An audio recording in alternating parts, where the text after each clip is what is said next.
Okay, now that we've set up our space on our paper, you have two pieces of paper that are taped together and you have everything labeled on top and side for principles and elements. So now we have to draw inside of these. So hopefully you looked at the Google Slides and you learned a little bit about what abstract art is, because inside every single one of these boxes is going to be non-representational or abstract. So I don't want to see trees, flowers, mountains, anything that looks like something in nature or man-made. I'm going to start with a couple of them with you together, and the rest of it will be on your own. Just a couple of formalities is you'll notice that there are 2 columns and 2 rows that say pick 2 and pick 3. So when you get to these rows, you're going to pick 2 of these elements and combine them, and I'll write them in. So I'm going to pick color value. Then you're going to pick 3. So I'm just going to pick 3 random ones like line, shape, and space. Same thing for down here, but instead you're going to pick 2. I kept it easy by picking 2 different sets, so don't pick the same 2 for each of these. So for this I could do emphasis and balance. I could do unity and rhythm. Okay. Then when you get to this larger box that we erase some lines out of, you're just gonna practice doing an abstract piece, maybe combining some of the things you did here in this bigger box. So I'm gonna go to space and contrast. So that's the second box down. So space, remember, is positive, negative space. That's what your object takes up and all the emptiness around it. It can also be showing something in the front, something in the middle, and something in the back, like a landscape almost, but remember we're not showing actual things here. It's all abstract. So something that's contrasting and includes space, I could do maybe a big X in the middle.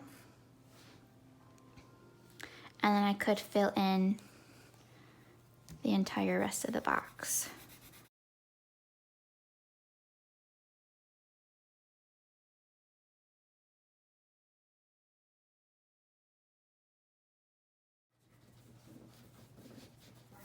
Okay, and then I make sure that my X stays white. And that's contrast, because we have something really dark, something really light, and also positive, negative space. Okay, so that's contrasting. Talk about balance. So balance is asymmetrical, so things are different on both sides. Symmetrical, things are the same on both sides, or you have radial where things repeat in a circle form. So this could be like, so I'm using lines. This is radial symmetry, when things are repeating around and around in a circle. I'm gonna add on that because I want you to be creative. Push yourself, please. Don't do the bare minimum. That's boring. Okay, and then I could add a spiral in the middle. This is balanced because things are equally distributed in a circle form. If I was to erase this one and leave it alone, it's now not balanced. You have a missing piece. So that would be asymmetrical. I'm gonna bring that back. Some more lines in here. Fill up the boxes. Every box should be filled as much as possible.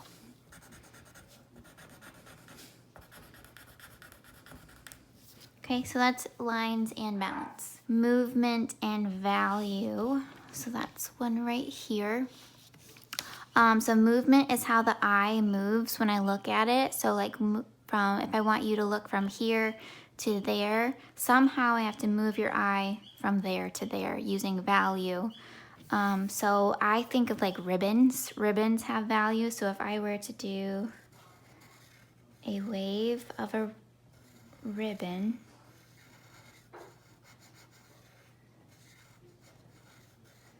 and then I shaded it, going from dark to light. I can use a smudge with my finger. Use your eraser. I love wooden pencils because you can do a lot more with wooden pencils.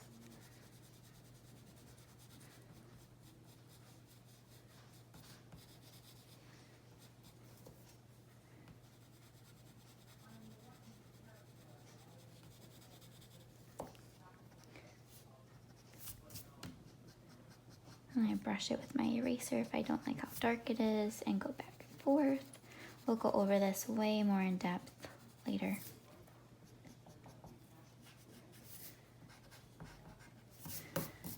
So now I'm moving your eye from there to there, or from here to there, or maybe from the middle that way. Either way, there's movement happening with value. I could repeat this over and over again, so maybe I want this to be dark.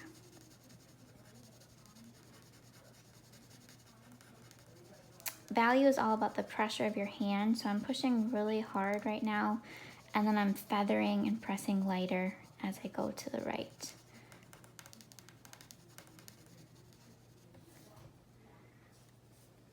Okay, so that'll be value, and I could fill this up a little bit if I wanted to. I could even reverse it, say I wanted this to be dark now.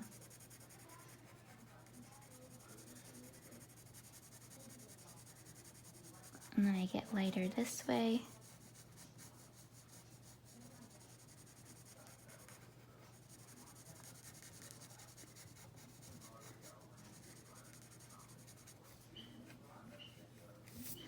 I still have value. Okay, so now, instead of from here to there, I have a really dark corner, and I might start here, my eyes move this way. Either way, there's movement happening with my eyeballs. Okay, unity has been one that people have been struggling with. So unity is something that makes things feel as a whole. So if I did, let's pick a different one. Unity and form. So there's a lot of sameness. Things fit like a puzzle piece. Things look like they belong. Nothing's out of place. So if I were to do form and unity, I could do a bunch of cylinders, so like cans. And I could repeat that form over and over again.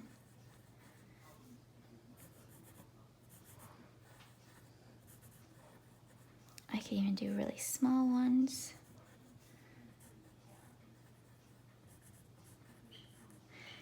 Unity, rhythm, and movement all are very similar, but there are very little differences as well. You can do a lot more with unity than movement and rhythm. I could even do some dashes in the back.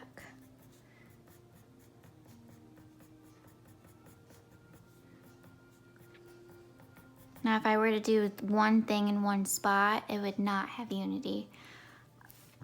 I could even add color if I wanted to. So one thing that would really tie these all together is that they're all the same color.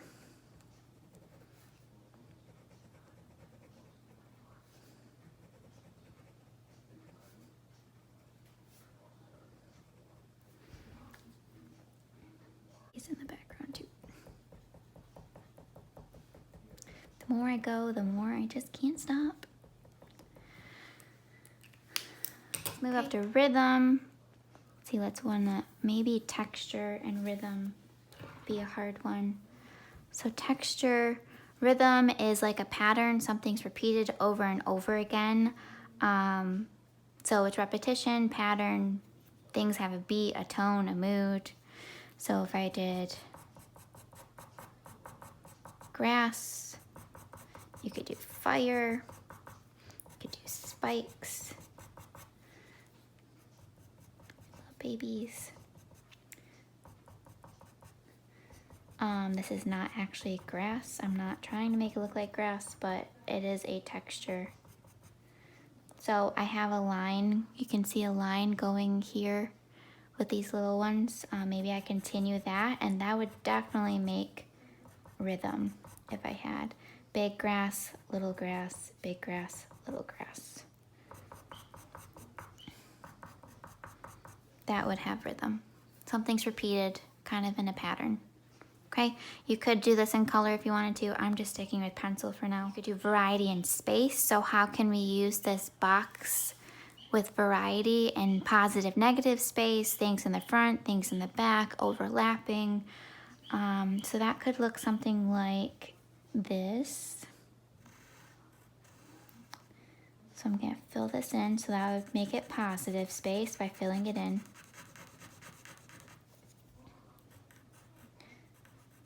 And then I might do something like that, crossing over it, but have it outlined with something. So then the white would be the negative space taken from it. I could do a circle here. So I have a variety of mixtures of what's filling the space. This is a variety of shapes, but some are filled and some are not. Do a big.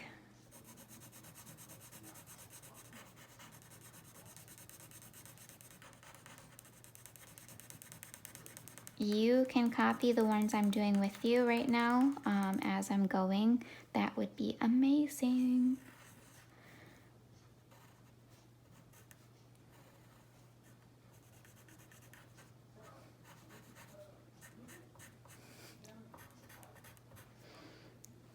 Okay, do something over here. Okay, so there's just so much going on in here. So much going on in that space that it automatically has variety. Movement, let's do movement in space too. Movement is once again how your eyes move. So how can I make your eyes move from here to there using the space? So I could do something that gets really skinny, something that's looked like it's getting really far away. So I get from fat to small.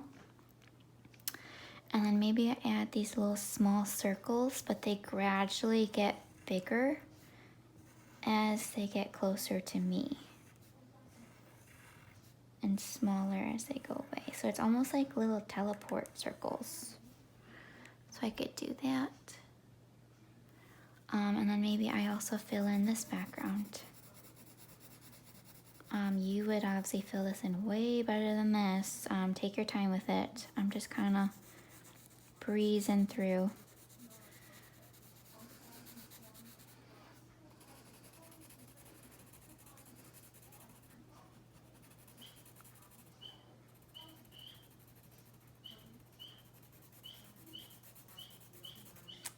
Positive space, negative space. Okay, so it moves from here to there. Emphasis is having a focal point. So my eye goes to one spot because something happening there is very, very different. So let's do shape. I haven't done shape yet. So I could do a bunch of little circles, but one really big circle. Nothing else is quite that large in this box. Maybe I also put circles inside of it. That would make it really different. Okay. Maybe I want to add some of these also with them, but it's not like this one at all. I keep this one large. So that would create emphasis there. All right, so the rest of these are on your own. If you are struggling with them at all, let me know and I will help you out. This is the one I'm working on right now for in person. Gradually filling in. Once again, this whole color section should be color. Get color pencils at Walmart if you don't have them. Crayons are fine. Make sure they look nice and neat. Okay? If you have any questions, shoot me an email and I can help you out. But it's really hard for me to help you at home without doing a Google Meet or a video like this again. So do your best. Ask a friend if they're also in class. That would be great.